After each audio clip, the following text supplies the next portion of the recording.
Hello mga ka-approve! Maginisang sayote naman tayo with fried pampano.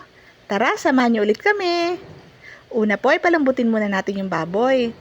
Pag natuyo na po yung tubig at nagmantika na po, iset aside natin kasi dyan na rin po natin igigisa yung ating bawang, sibuyas at saka yung kamatis.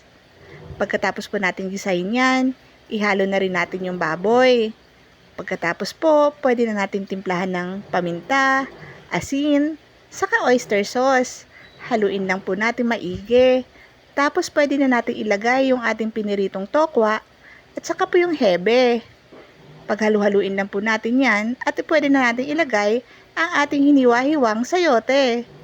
Haluin lang po natin ulit maigi. At pagkatapos po, pwede na natin lagyan ng tubig at hayaan itong maluto.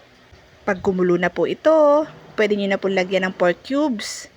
Tapos, takpan na lang ulit natin para maluto po ulit yung gulay. After po nyan, luto na po ang ating ginisang sayote. Isusunod naman po natin ang pagpipirito natin ng pampano. Ayan po, may ulam na ulit tayo, ginisang sayote at fried pampano.